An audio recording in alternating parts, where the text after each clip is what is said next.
Hello all, Thirukkural series 35வது நாள். இன்னைக்கு திருவள்ளுவர் நமக்கு என்ன சொல்றாருன்னு சொல்லி பார்த்தோம்னா, அழுக்காறு அவா வெகுளி இன்னாசொல் நான்கும் இழுக்கா என்றது அறம் அப்படின்னு சொல்றாரு. இதுக்கு பொருள் என்னன்னு சொல்லி பார்த்தோம்னா, அழுக்காருன்னா பொறாமை குணம், அவானா ஆசைன்னு அர்த்தம், வெகுளின்னு சொன்னா அதிகமா கோபித்துக் கொள்ளுதல்னு அர்த்தம். அதுக்கு அடுத்து இன்னாசொல்னா கடுமையான சொற்களை பேசுதல்னு அர்த்தம்.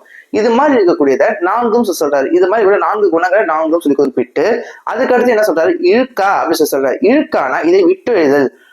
அதுக்கடுத்து இயன்றது அறம் அப்படின்னு சொல்றாரு. இயன்றது அறம்னா இதுதான் அறம் அப்படின்னு சொல்றாரு.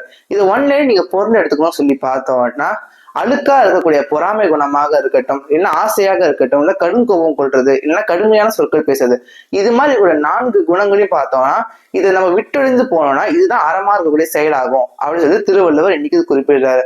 இன்னைக்கு நம்ம இந்த திருக்குறளை பார்த்திருக்கோம். மீண்டும் நாளைக்கு 36வது திருக்குறளை சந்திக்க. நன்றி.